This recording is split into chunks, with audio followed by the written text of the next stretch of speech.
Friendship isn't the big things, it's a million little things. Hello there, friends, and welcome to this, another episode of A Million Little TV Shows podcast. This is where we break down and discuss episodes of TV shows that you may not have even heard of. I believe these TV shows need a little more love, and that is what this platform is here to do. Each week we will be covering different shows from all over the globe.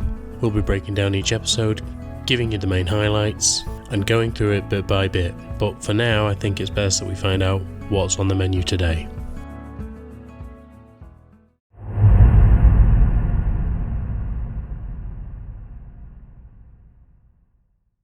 Hello there, and welcome back to this, A Million Little TV Shows. This is now Season 6, Episode 3 of this podcast.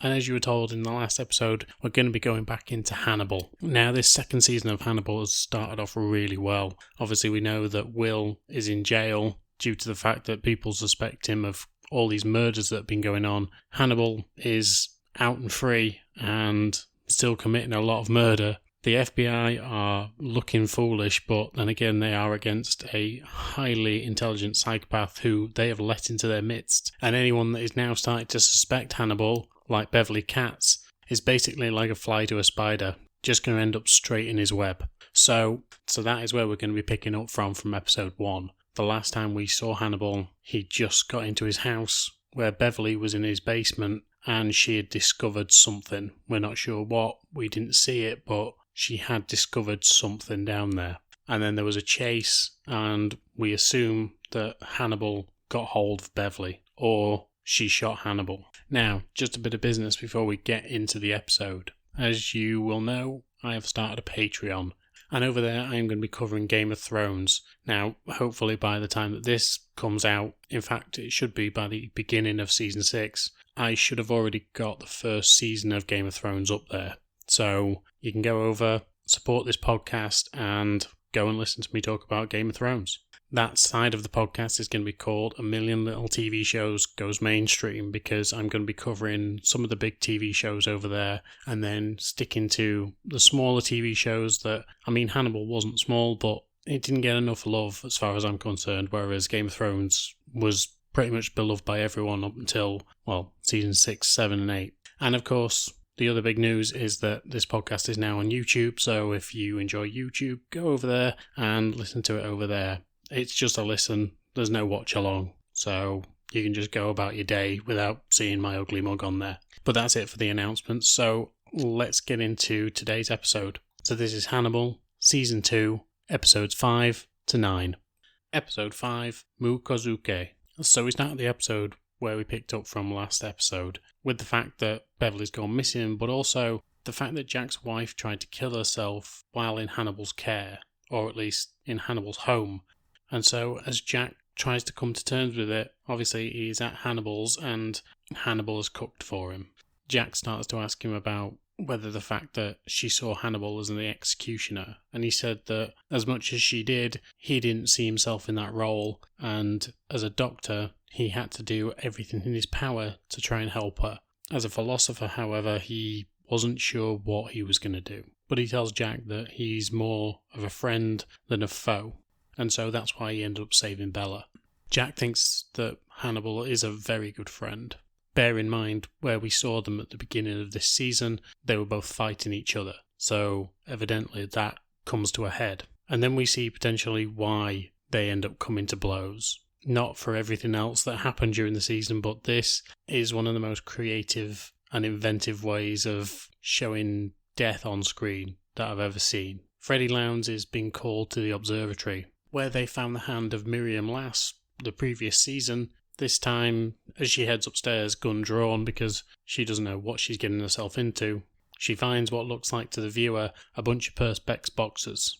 But then, when Jack actually turns up with the FBI, she tells him, send someone else because it's one of yours. Jack heads upstairs and finds that it's actually Beverly Katz, and Hannibal has thinly sliced her to make sure she is able to fit in these tightly observed boxes, and it looks like just a piece of art. If you saw it in a museum and you didn't realise that it was an actual body, you'd think that it was some sort of Damien Hirst exhibition.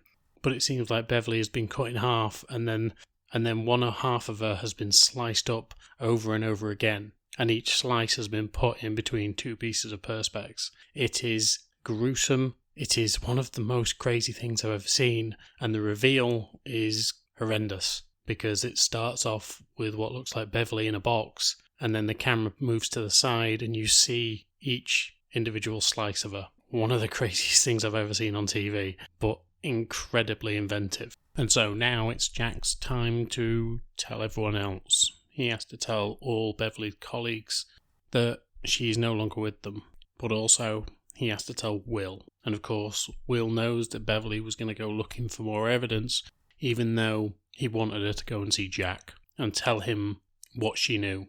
When Jack tells Will, Will says, "I want to see her." At this point, she is still in the observatory, and Jack takes him over, but he is in full straitjacket with a Hannibal-style mask on. And if you don't know what that means, go and look at Anthony Hopkins' Hannibal Lecter, and you will see what I'm talking about.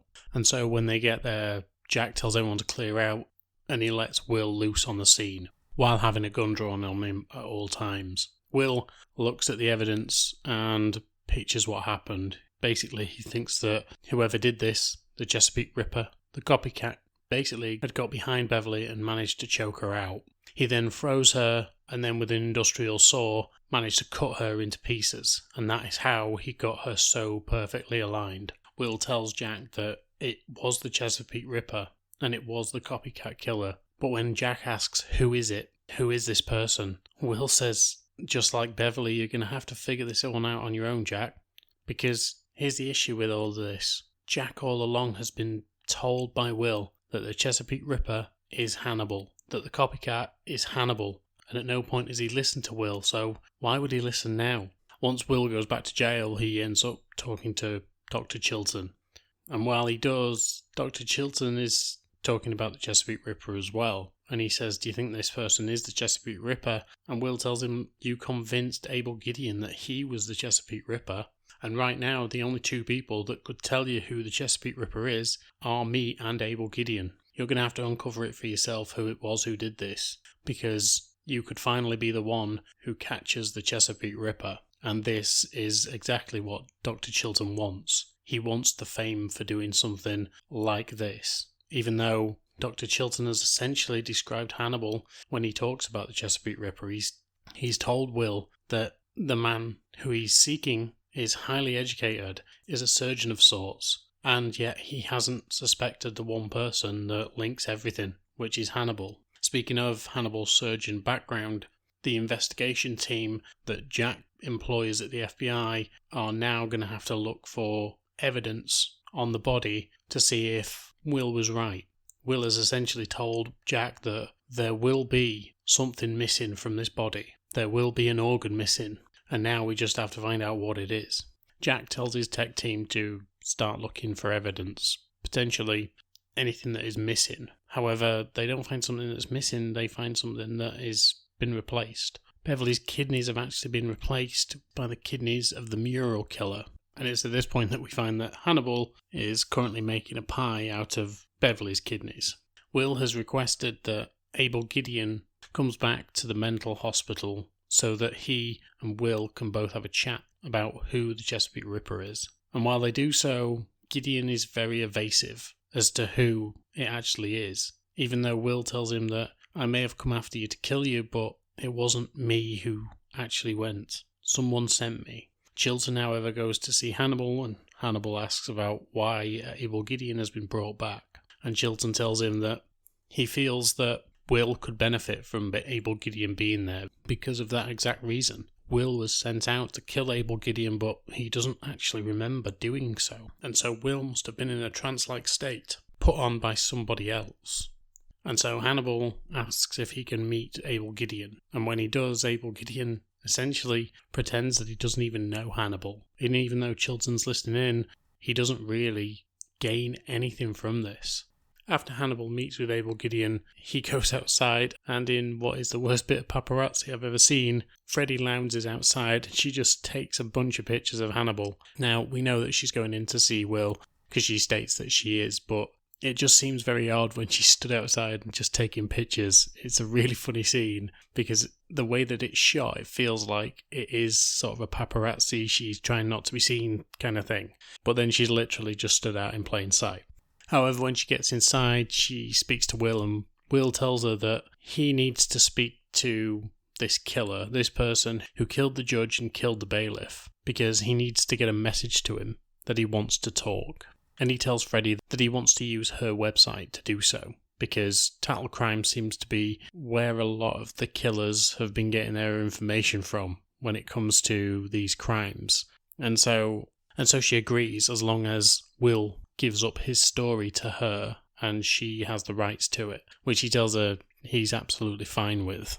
Will gets out a message to the actual killer, but it turns out that the man who is the killer is actually inside with Will. He's actually an orderly, and he's someone that has pretty much been floating around in the background since Will actually got into prison. And unless you are looking for him, like I have been, you don't really notice he's there. It's a very crafty way that they sort of ramp him up to be this killer. So they essentially, in the first episode, I think he may be there, and then the second episode he may get into 2 scenes, and then the third episode he may be in 4.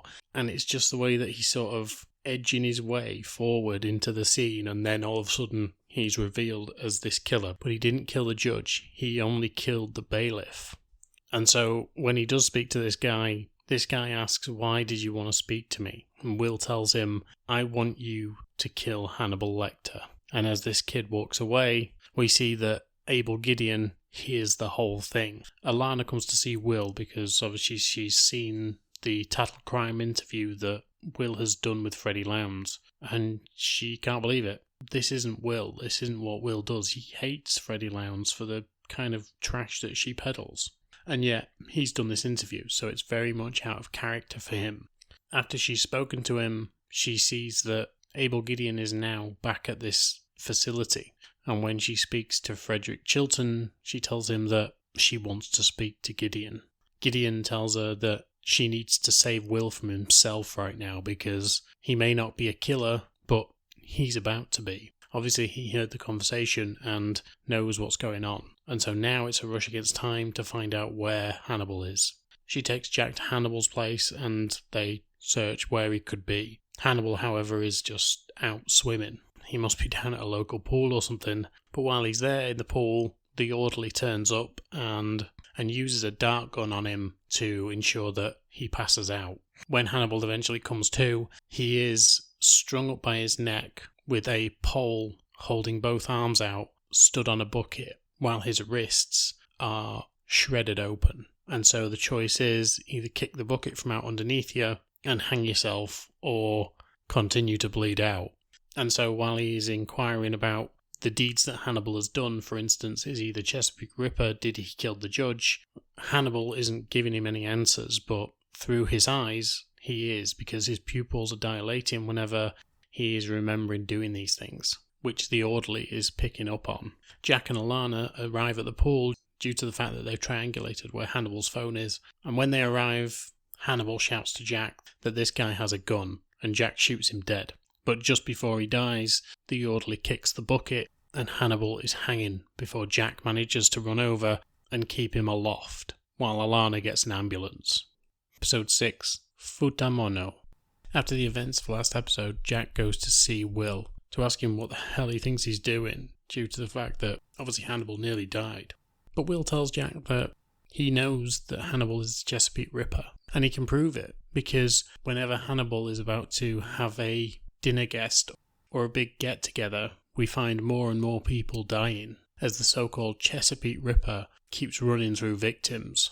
And he also tells Jack that at some point in the past, they would have eaten some of Hannibal's victims. And when Will asks, who is it going to take for him to kill before you start opening your eyes, Jack? And then we cut to Alana, who is in Hannibal's kitchen, who is preparing a heart and making some sort of skewers out of it.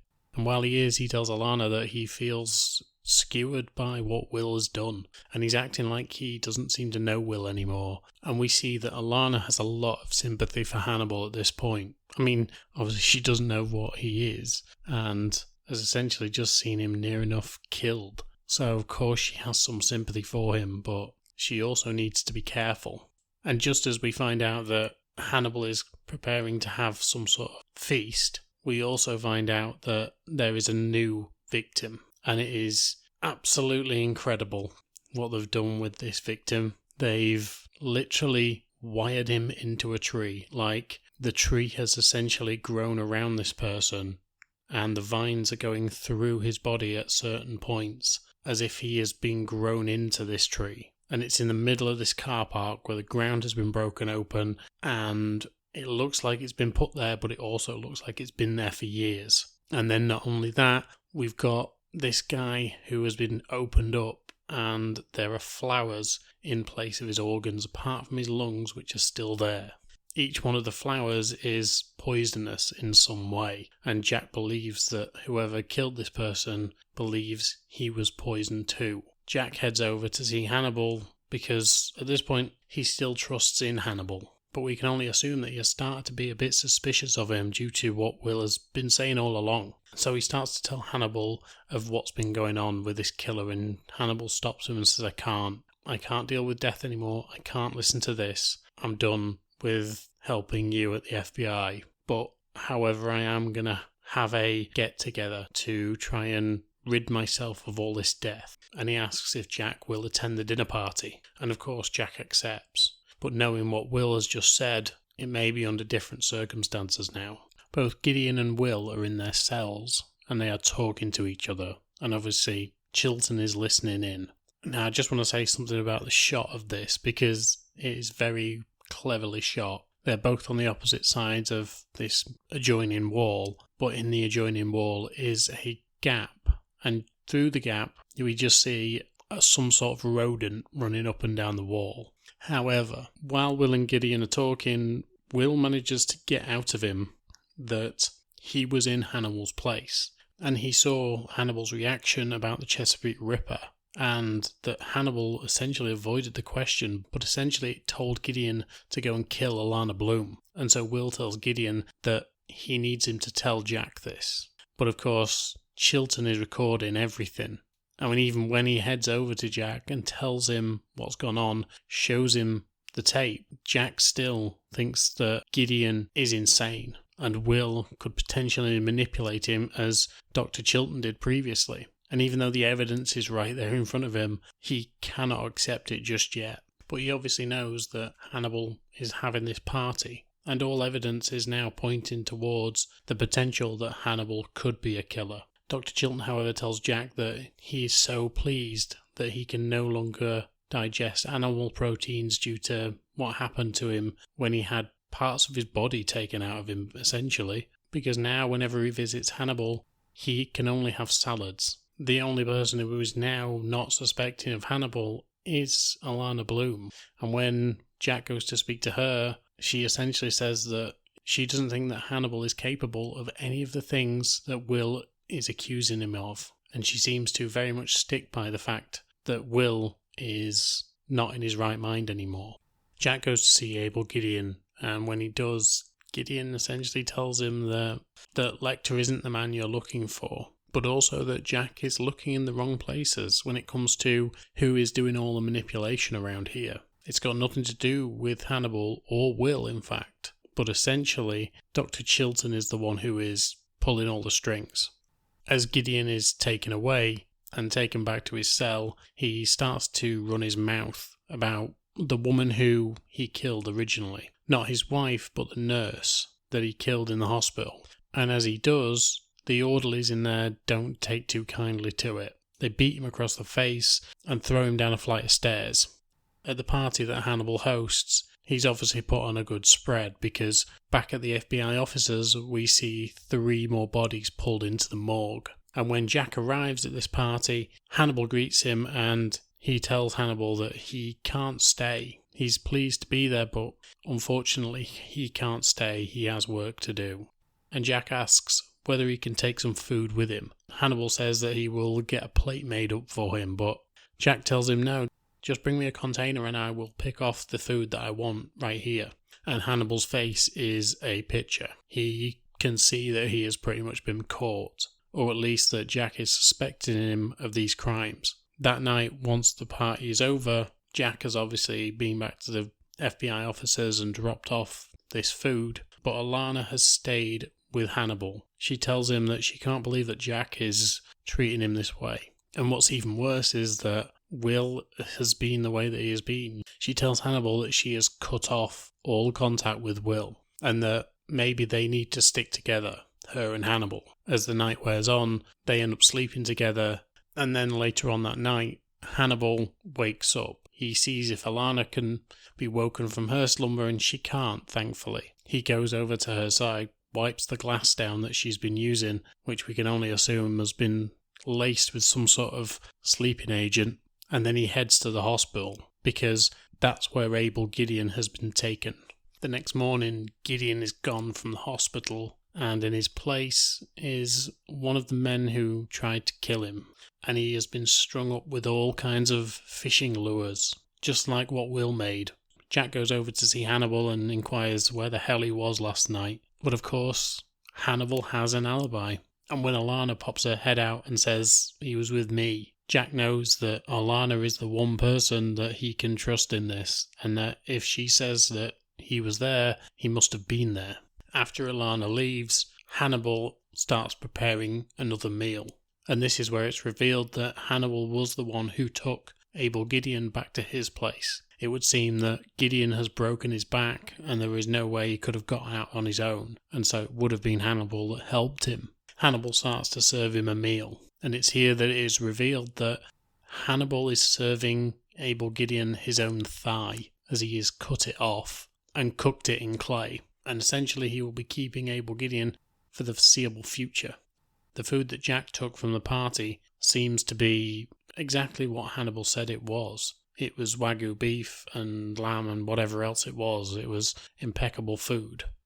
But when they start to examine the fishing lures, in each one is a particular piece of wood that doesn't grow anywhere near where they are, apart from in one spot. And so Jack heads out there and starts to investigate this shack. And as he does, he begins to look inside these massive manholes within this building that he's found. In the first one, there's nothing but water. But as he uncovers the second one, he shines his torch in and finds Miriam Lass staring right back at him, with part of her arm missing.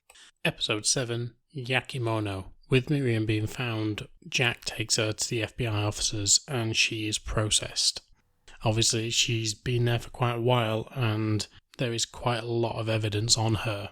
Once everything's done and she can manage to get showered, she sits down with Jack and asks if she can see him, thinking that they've caught the Ripper, but of course they haven't. Jack asks what Miriam knows, and she tells him she can't remember that much. She could probably pick out his voice, but doesn't actually know his face. And of course, this person's been playing around in her mind for, 2 years? And so she's very much forgot who this person is. Jack sets up a meeting with Hannibal and Alana Bloom in one of the interrogation rooms in the FBI offices. And when he does, obviously Hannibal has to speak, because he's talking to Alana, and it's here that when asked, Miriam says that she doesn't recognise him, and that he's not the person who is the Chesapeake Ripper. And so now it's back to the drawing board for Jack. Will, however, because the Chesapeake Ripper has been found not to be him, and all evidence has been thrown out against him, he is allowed to leave the facility that he is in. Jack turns up and offers him a lift, and he also tells Will about Miriam Lass. And Will also asks, "So you caught the Ripper?" But Jack has to tell him, "No, we didn't." Jack, knowing Will, takes him out to this remote farmhouse where they found Miriam. And while they're out there, they find this extra room, which has plenty of surgical equipment in there, as well as the Perspex sheets that Beverly was put between, and an array of other items that have been used in many different murders, all from the Chesapeake Ripper. When Will is talking to Jack after analysing all the evidence, he tells him that there will be something in this place that will lead you away from Hannibal, because this is all staged. You were meant to find this, and you were meant to find Miriam. And Jack says that Miriam is the one who's led us away from Hannibal because she doesn't remember anything. And Will tells him, you shouldn't trust anything that Miriam says. She's had Hannibal in her head for 2 years. there's no way that she will be able to remember anything without him saying so. Will goes home, and since Alana has been looking after his dogs, he manages to get some time with her. But at first he thinks that she cares about him and the treatment that he's had over this time with Hannibal. However, now, after the night that she spent with Hannibal and any subsequent nights that she has had, she's worried for Hannibal, and Will realises that, and realises that Alana is no longer his ally. But at some point she will learn the truth, and now she just has to be prepared for that. Dr. Chilton goes to see Jack and asks him if he can consult on the Ripper case. He tells him that he's already done some work on it, and he would be happy to help bring in Hannibal Lecter. But Jack knows that Chilton is there for his own means. A, to get his name in the paper and be famous for helping catch the Chesapeake Ripper, but also because he knows that he's not safe anymore. Will heads over to meet Miriam Lass, and when he does, he talks to her about what's been going on and the kind of techniques that the person who took her used on her. Will asks if the Chesapeake Ripper used any light strobing techniques on Miriam, and it would seem that he did. It would seem that it would be some sort of a hypnosis on her.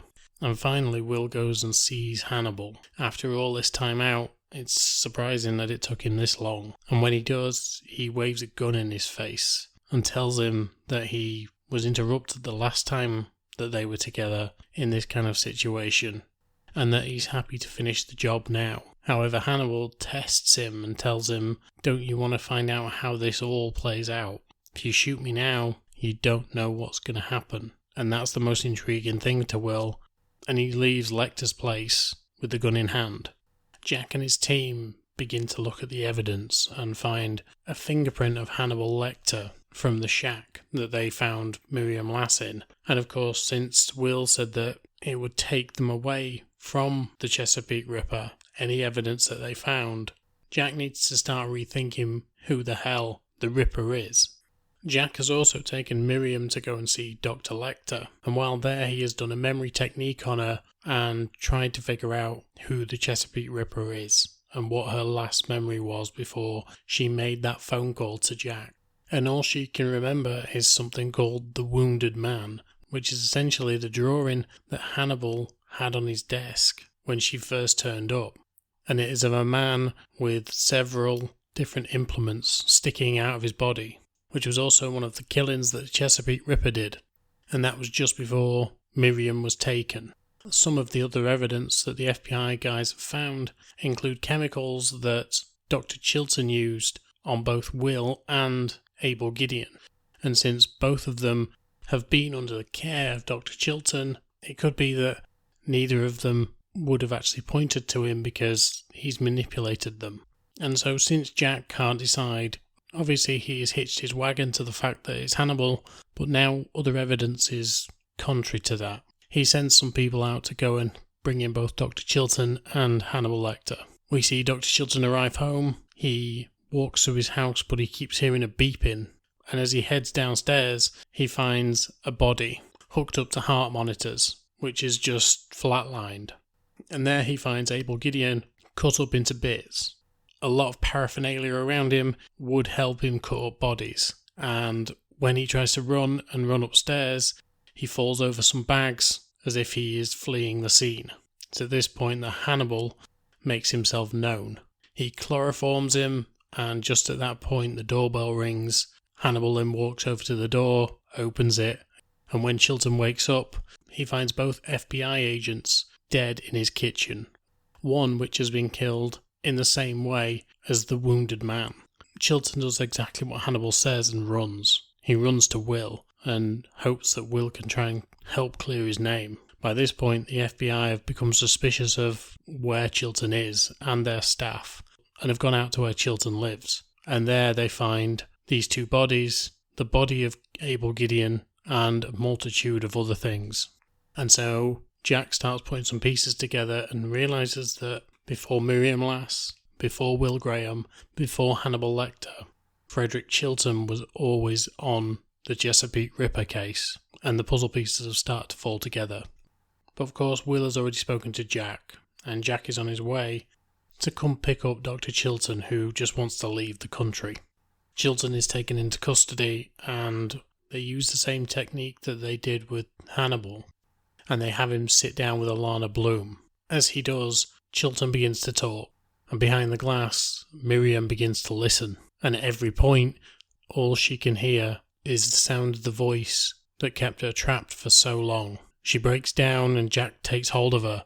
She then takes Jack's gun out of his holster, points it at the glass, through to Dr. Chilton, and pulls the trigger.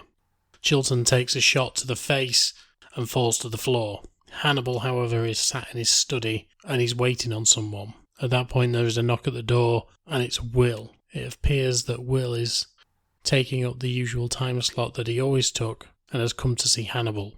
He tells him he needs therapy to talk about how he feels about Hannibal and that he wishes to resume talking to him. Episode 8, Susakana. Jack and Will are out fishing, and it would appear that they are both still of the understanding that it was Hannibal who is the Chesapeake Ripper and not Dr. Chilton, and it seems that they are going into business for themselves to try and ensure that Lecter doesn't know that they know, but also that they can try and prove it without him suspecting anything. After they catch some fish, they go to visit Hannibal. Hannibal prepares the fish, and they sit and have dinner together. Hannibal seems to be preaching that they need to stick together. After everything that they've been through, now is the time for them to pull together.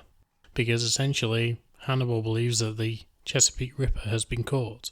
Just then we head over to a farm, and in the farm we see the farmer with a dead horse, and the vet's there with him, and it seems like the horse lost a foal a few days earlier and hasn't eaten since, and so they believe that the horse died due to the fact that it was missing its foal and it didn't want to eat anymore. But then the vet realises that this horse had a C-section days earlier. He begins to open it up, pulls out its innards, and a dead body falls out. And so Hannibal and Jack go to the scene of the crime. And while they're there, they discuss as if this is some sort of ritual, as if this person was being reborn in some way. But Hannibal can't see any method behind the madness, and so tells him that Jack needs someone who understands the chaos in what he's seeing, and that obviously points to Will Graham. Hannibal, however, meets with a woman, Margot Verger, who has a tumultuous relationship with her brother, it would seem. He tends to abuse her until she actually ends up standing up to him, and at the point that she's talking to Hannibal in a session, she is describing that she should have killed him. But now if she is planning a murder, Hannibal would have to report it, whereas it would have been a lot better if she'd have just killed him, because Hannibal couldn't have said a thing. And Hannibal tells her that maybe she should have killed him, because it's a lot more therapeutic that way. Later on we see Hannibal and Alana are still together, and after what seems to be a very vigorous sex session, they manage to calm themselves. And Alana starts to talk to him about why he's speaking with Will and why he's trying to treat Will again. But Hannibal has no real answers. He's just telling her that they all need to get through what happened to them, but giving no real answers as to what his real intentions are with Will. During the autopsy of the woman that was found inside the horse, one of the FBI techs rests his hand on the woman on the table. They've checked for pulses, all that kind of stuff beforehand, and yet he tells them that this woman has a heartbeat. When the other tech checks, it's correct. Something is beating within her chest, and Jack feels it as well. They open her up, and as they do, a bird flies out. And so Will heads over to the scene, and while he's there, he does his trick. He does his mind trick that he can visualise the murder, he can visualise what came about. He doesn't actually know how the woman died, apart from what's in the report, which is strangulation apparently. But what he does know is how the horse died and how the bird got there.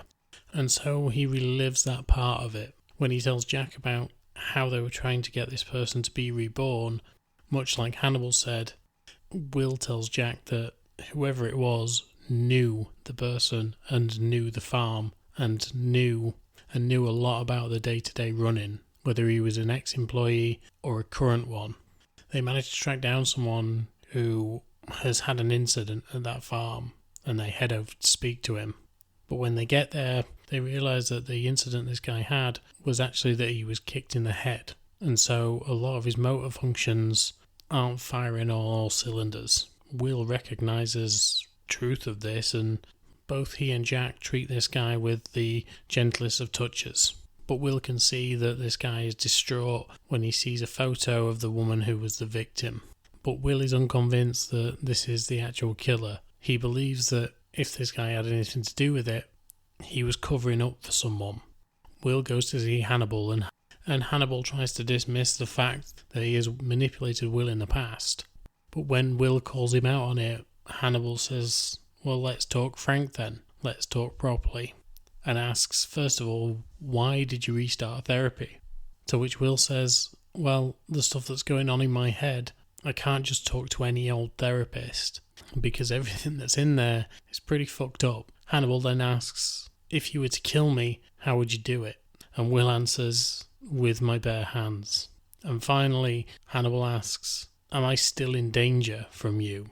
But because Will and Jack have come up with this plan to potentially entrap Hannibal, Will tells Hannibal, no, I don't want to kill you, Dr. Lecter, not now you've become so interesting. Due to soil samples that they found within the victim, they've actually narrowed down the area, but when they actually get to it, they find an open grave where the victim was buried and then dug up from. However, there are nearly 15 other victims there that weren't dug up and that they found when they were on site. Will goes to see Peter, the guy who was kicked in the head, and he begins to inquire about what happened to this woman and how he found the victim. And Peter tells Will that he wanted Will and the FBI to find him, because in finding him it would mean that they would be able to find the person that did this. And so Will begins to see himself in Peter and sees that Peter has a friend who has been manipulating him all along until the point when Peter couldn't take it anymore. But Peter is scared of the repercussions of what will happen to him, and so Will has to reassure him that you don't have to be scared. Whatever happens, I'll be there to block it. Margot Verger has another session with Hannibal, and again she brings up the fact that she wants her brother dead, and Hannibal tells her that if she truly wants him dead, she has two choices. She can either wait until the time is right and take him out without being noticed, or she can have someone else do it. And this is the part that seems to intrigue her. Clark Ingram is brought in for an interview, and as he sits with Alana, and as they talk about the situation with Peter, and that Clark is Peter's social worker, it would seem that while Will, Jack and Hannibal are observing the situation, Will believes this man is a psychopath due to the way that he reacts to some of Alana's questioning and methods. However, Hannibal believes that this could just be resentment for her and that he isn't a psychopath at all. However, when Jack questions who this man is, Will tells Jack, look, this isn't the first time that I've pointed at a serial killer and you haven't listened. So it's up to you what you do, because Jack wants to let this guy go. And when he does, we see what happens with Peter. Peter ends up going to a shed where he essentially keeps all of his animals. And in there, all the cages are open, and hardly any of the animals are actually in there anymore. As he goes through to the stables, he finds a horse lying dead on the ground, and it turns out that it is the horse that kicked him in the head years earlier, and standing over it is Clark. And he tries to convince Peter that it was him who did these 16 murders of these women. It's Peter with the blood on his hands. And now, after all this time, Peter is the one that has bludgeoned this horse to death because of the fact that it's the one that kicked him in the head. Peter, however, doesn't believe any of this and then seems to have some sort of issue with his mind. And when we come back to him, once Hannibal and Will get there, we find him sewing up the horse that was lying dead only moments earlier, with no Clark in sight.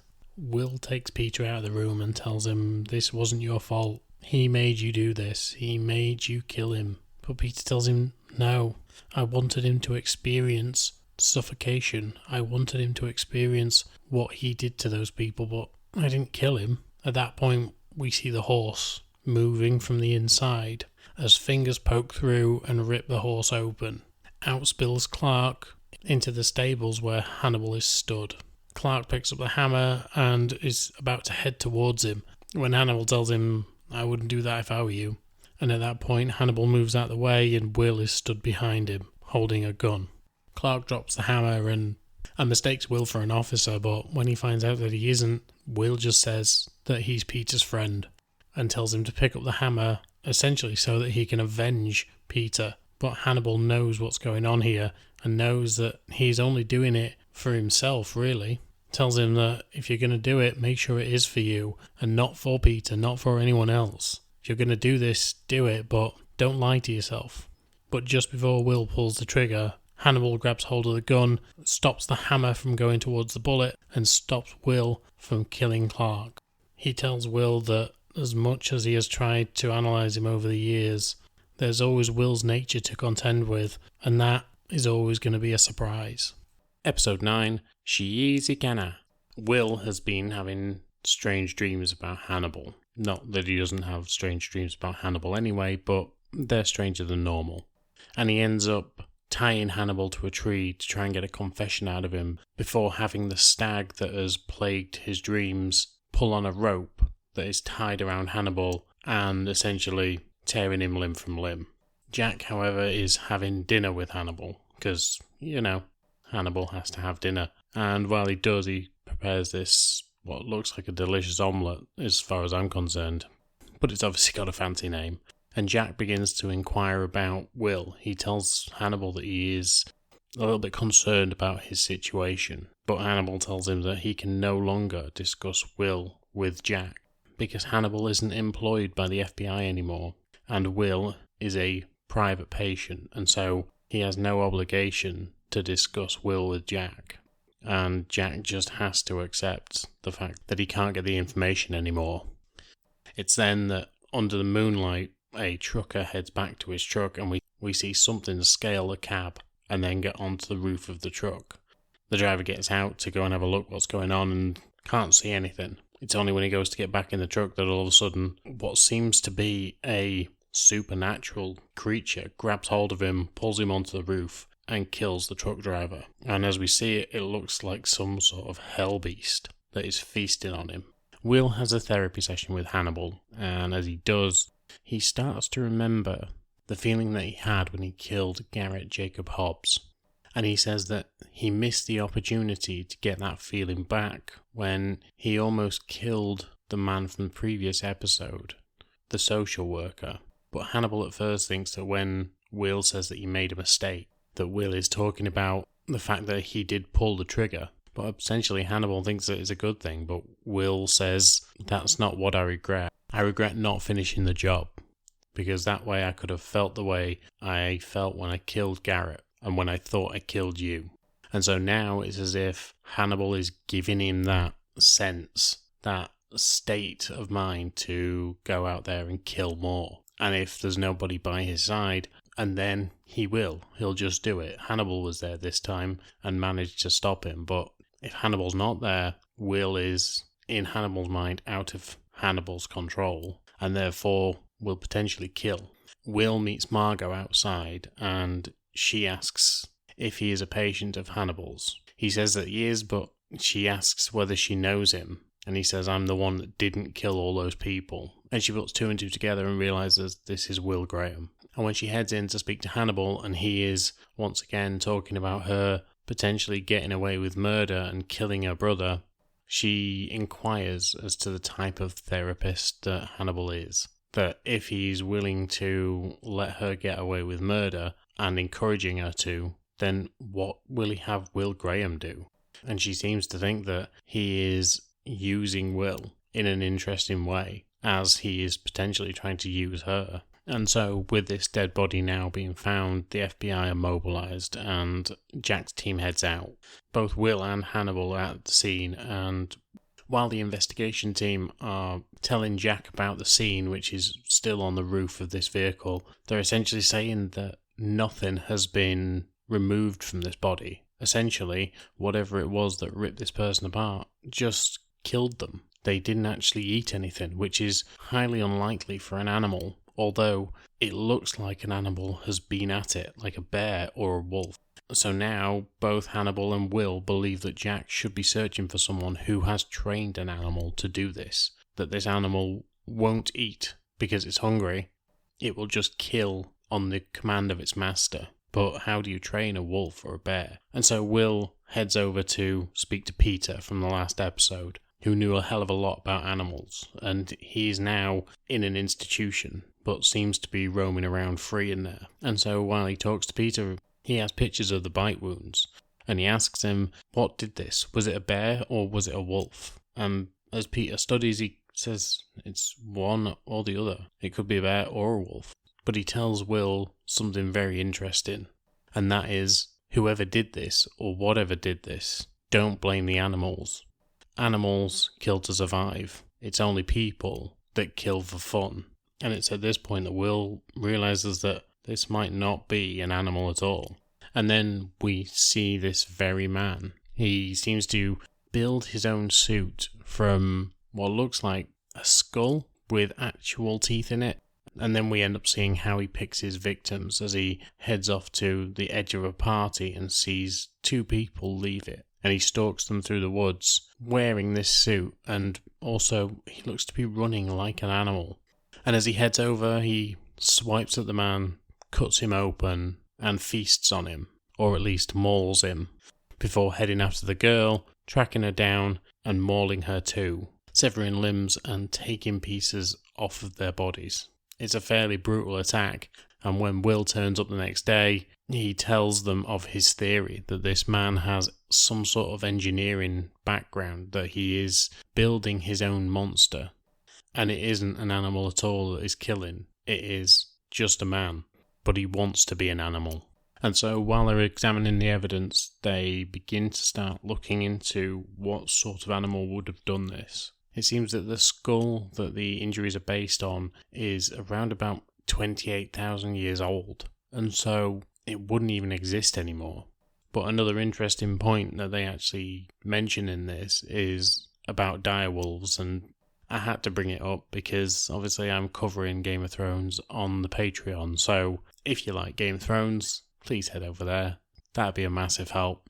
But anyway, back to this. So as they are talking about this, Hannibal comes in and he begins to psychoanalyze this person, and he tells Jack that this person will try and identify themselves as an animal. They will have some form of schizophrenia, and whether they have put bridges in place that will make sure that it isn't identifiable, but this is still someone who's highly dangerous and may not be in a very good mental place. He takes Jack to one side and tells him, I know potentially who this could be. I treated a patient years ago, and I'm going to have to break confidentiality now just to say that I know someone who at 18 was obsessed with this kind of thing, and as time's gone on, it may have only got worse.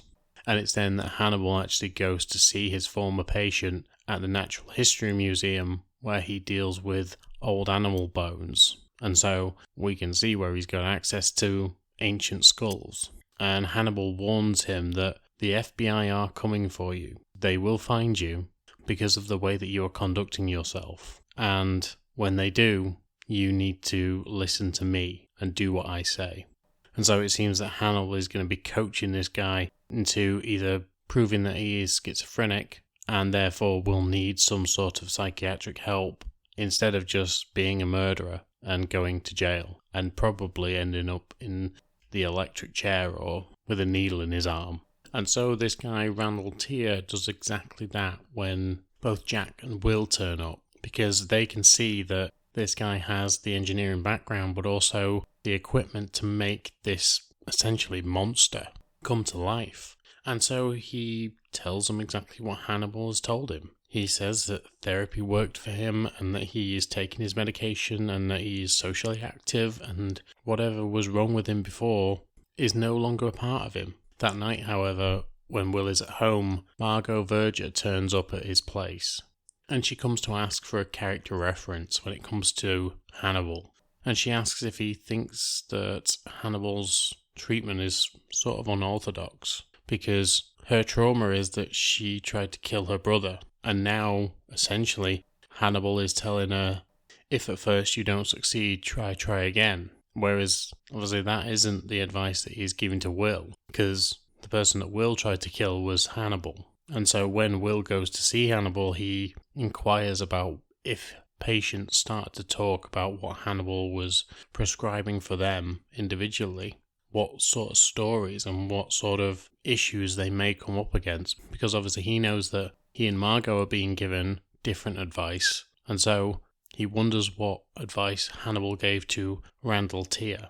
And Will also tells Hannibal that Bedelia came to see him when he was in jail, and that Will is now starting to wonder how many other patients are out there that have suffered similar situations to what Will has when it comes to Hannibal. And so, due to his suspicion, Will is going to have to be taken out by Hannibal, and that is Randall's next target. At the instruction of Hannibal, Hannibal takes Randall to Will's house, which is very remote, and he sends Randall in after him. And in what is a very tense scene, we end up seeing Randall jump through Will's window while Will is holding a shotgun. And then the next time we see Randall, he's laid out on Hannibal's table. And Will tells him, I sent a guy after you, you sent a guy after me. We are now even.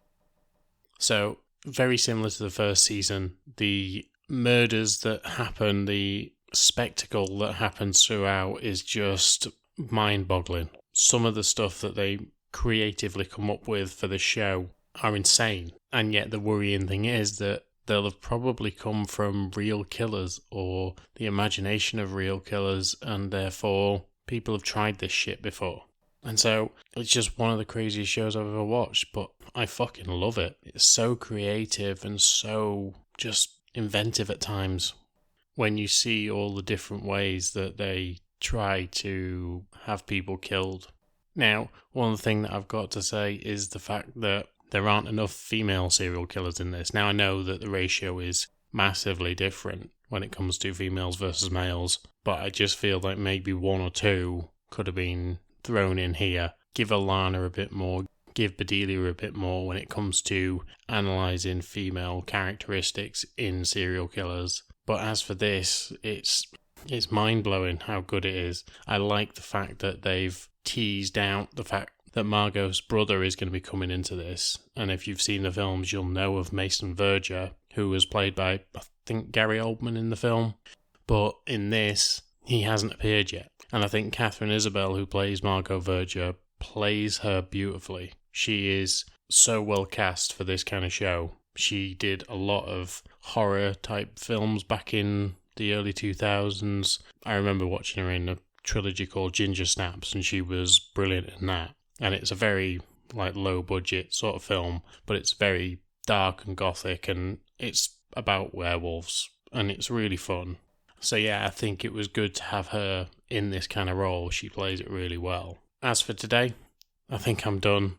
I've been talking quite a lot, and I'm going to be talking quite a lot more as well as I go over to do one of the episodes for the Patreon section, where I will be talking about episode 5 of Game of Thrones. So I've got a lot on at the minute, and I'm just trying to get through it as best I can. But I hope you're all doing well out there. The world is still quite a mess right now, but I'm hopeful that things will start to get better soon. But as for today, thank you for being here. Thank you for listening. Thank you for subscribing if you have. I hope you're enjoying it over there. But until next time, I will speak to you soon. Bye.